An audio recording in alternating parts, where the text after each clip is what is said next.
My job this morning is to give you some geologic background following Scott's excellent talk. I do not have some of the fancy slides he does, and every time I see him talk and I follow him, I think, he's got that outline of Texas in the background of his slides. I really need to do that. Then it occurred to me, this is Colorado. I'm good. So work with me. It's a bonus for you this morning.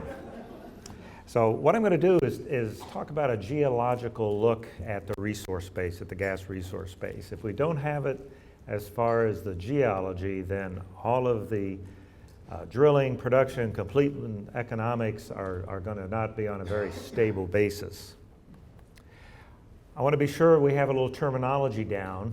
When people talk about proved reserves on your left, that's simply a working inventory. The assets that you have right now, it's just like going to a grocery store, as my late colleague, the previous director, Harry Kent, said that, you've got some cans of peas on the shelf, you've got some in the back in the warehouse, you've got some in the field being grown, and you've got a farmer thinking about next year's crop. So this is just the working inventory. Often, from my colleagues outside of the energy industry, they'll talk about, well, we only have 14 years of natural gas. This is before shale gas. Are we going to be out of gas in 14 years? And so proved reserves, again, a working inventory. They are in known gas reservoirs defined in our country. The SEC is very serious about this under existing economic and existing operating conditions. What I'm going to address is things on the right-hand side of the slide. This is the much larger resource base that backs up production and backs up proved reserves. Now, the work that I'm going to be discussing is what's termed technically recoverable, not economically. Scott showed you some very good work in the Barnett, for example, of the economics of what's going on, and then the Haynesville and the Fayetteville. I'm talking geology, technically recoverable. It does not mean it's every last molecule of gas. It is not gas in place. It's gas that can be recovered, in our view of the Potential Gas Committee, under current technology and reasonable price to cost ratios. So what's been going on lately in the reserves world, and then this will lead us into production. This is a look from 1982 to 2012 at the proved reserves as reported by EIA, the Energy Information Administration of the DOE. And if you take a look, if you look at lower 48 offshore, it's been climbing like this, as has the U.S. total, where federal offshore has been very quiet because of this. And that, of course, is due to shale gas. If we look at the proved reserves in the 5 top states in the country, from 2007 to 2012, that's the last released information from the EIA. The states that are involved we see are Texas, Pennsylvania, let's skip over to here for a minute, Oklahoma, Louisiana, and then Wyoming. If we then look at where the shale gas reserves, again, working inventory, are located, Texas, as Scott pointed out, we're sitting on the Barnett, and there's some of the Haynesville. Here's the Marcellus in Pennsylvania. You won't see New York, even though they've got a fair amount of Marcellus acreage. Louisiana, traditional gas production from that state, but here we're looking just at the shale reserve. So this is the eastern side of the Haynesville play. Notice how it's come down due to price. Oklahoma, Fayetteville, Woodford, the Oklahoma part of the Fayetteville, which is mostly in Arkansas over here. And then my home state of West by God, Virginia, as it's most correctly termed. And this is Marcellus over here also. Well, there's some history to this, and it's a longer history than most people realize on thinking about shale gas. Now, we've always known about the hydrocarbons that are within these rocks, because they're source rocks. That's what I do. It's just been a matter of the technology being able to replace cost and drilling these horizontal wells and multi-stage fracturing. So these are the traditional shale basins that we looked at going from when the Eastern Gas Shales Project started in 1976 after the Arab oil embargo. They concentrated here, here, and here. Here's the Fayetteville out here and the Barnett. And if you go to Fredonia, New York, if you go to a dental office right now, there's a plaque. And it says that the site of the first gas well in the United States, lighted in honor of General Lafayette's visit, June 4th, 1825. And interestingly, this well was drilled in a silty, shaly Devonian shale. So the very first gas well in the country, 1821, significantly predating oil in this country, was drilled there. And if you want to get a lot of blank looks, ask American-born students who the General Marquis de Lafayette was. Clueless. Okay, as Scott showed you a similar slide, we've gone from those classic plays to very many plays. In 2007, a similar map did not include the Marcellus and did not include the Haynesville. That's how young these plays are. So let's talk about what the Potential Gas Committee thinks and talk about who they are. The numbers I'm going to present to you were released in Washington, April 2013, about a year and a half ago roughly. We will be releasing our next set, since we're on a biennial cycle, in April of 2015 in Washington. Well, the committee itself has been around since 1960, and they released their first report in 1964, and so this is our 50th anniversary of our report. The committee was established when these very large pipes were coming out of this part of the world, out of the Gulf and out of this area, going up to the Northeast, and there was a concern, particularly among the pipeline holders, of was there enough gas to keep these pipelines filled. So this is a volunteer effort. We're at about 100 people now, geoscientists, petroleum engineers, and we take a geological look at the resource base. This is not modeled, but rather this is formation by formation, aggregated up to 90 different provinces, 3 categories of natural gas based on the data we have available. And then the folks that we select to do this work these basins for a living. So our membership has changed through the years, from the Chevrons and the Exxons and the Amecos to the Anadarkos, the QEPs, the Range Resources, and so forth. The shift in who's actually doing a lot of the natural gas exploration these days, although it's always been an independence charge forward. So we do this every 2 years. We're looking at technically recoverable, again, not economically. But if you take the PGC numbers and add the EIA-approved reserves we were just looking at, you get a feeling for potential future supply. And because we do this every 2 years, we have enough new data available, successes and failures, to get a feeling for how things are moving forward on the supply base. This is the snapshot of our latest work released in April. This is a table. There are hundreds of pages behind this that back this up.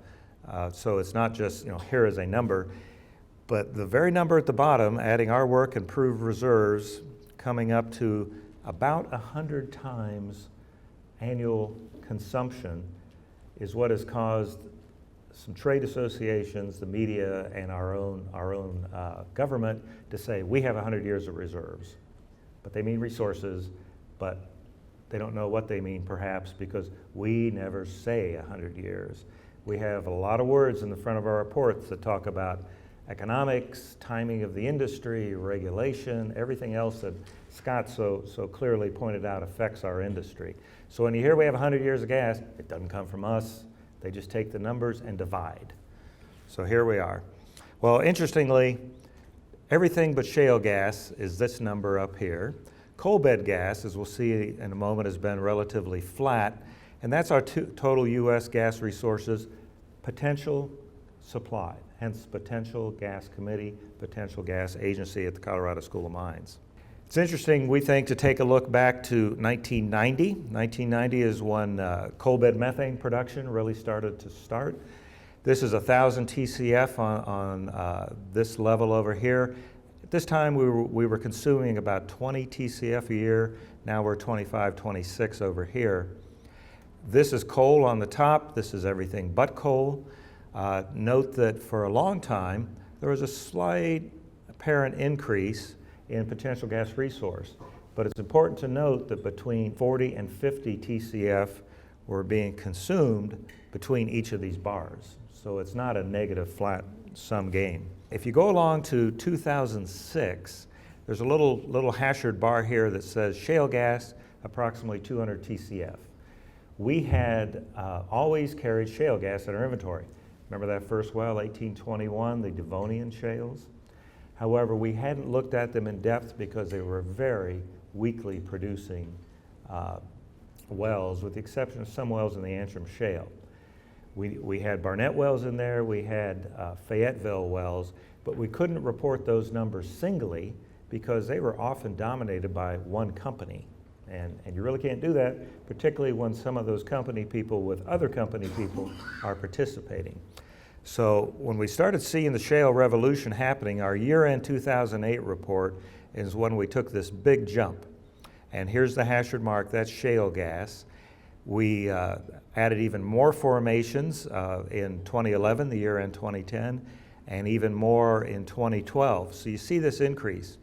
Well, when this came out, there was great wailing and gnashing of teeth among a minority of people that gas can't possibly exist. This also caused me to get phone calls from France, from people that didn't understand time zone changes to Colorado. And the world has changed. You know, there was still a lot of discussion at this time period, and you know, we held fairly steady. Again, these are probably 40 different shale plays being looked at to make this single number just for the press release graph. Things have held up within that, and a lot of the people that were concerned about that have kind of backed off. And again, this is technically recoverable resource. Scott brings out a very good point. How are these wells going to hold up generally over decades? We have decades of information for the other formations we look at. These ones are new. While we're hopeful, we're also scientists and engineers, and we want to see the data. Well, after this press release, early 2011, to this one, we didn't get much activity. The Economist and the Financial Times were on the press conference call. The media come and stay, Wall Street Journal, New York Times, stay for a couple hours and question us. They say, oh, this is good, thank you. So this is becoming an interesting look at the shale gas resource base. And again, because we do it every 2 years, we will see, and we hope that it will continue to hold up. But the geology is telling us something. It's a matter of the engineering and the economics to move this forward. So we've thought a little bit about what makes a successful shale gas play, what causes productivity. We know that we need a certain thickness of organic rich shale, and this is not just in our industry total organic carbon, it's got to be hydrogen rich. Every methane molecule needs 4 of those hydrogen guys to go along with it, with the carbon, so it has to be the right kind of organic matter. So this gives us some basins that we get interested in. That thick organic matter has to be thermally matured into the gas zone to create the gas and create a large gas in place. Additionally, the rocks in which that organic matter resides need to have a certain mineralogy, preferably silica or carbonate rich, carbonate like the Eagleford, silica like the Barnett. So that imparts some brittleness when you go to hydraulically fracture it. And it's nice to have pore pressure, as in the Haynesville, to enhance the permeability, all of which leading to the productivity. So those are the kinds of geological underpinnings that we have that we've inherited. We've inherited from the earth, so that's what we have to work with. If we look at where these resources occur in the U.S., the Rockies, a great deal of tight gas sands, Jonah-Pinedale field, for example. That's why Wyoming had such a large reserve picture. The Atlantic, here are the Marcellus plays, and now the Utica and some other shales, a large part of this. Gulf Coast, traditional conventional reservoirs, as well as the Haynesville, the Mid-Continent, Barnett, Woodford, Fayetteville, and so forth. A couple other places are pretty quiet. The Pacific, there's a lot of gas there that we've assessed, but it's not readily accessible. Alaska has a great deal of technically recoverable gas, but right now it's just being used for gas cap recharging on the North Slope.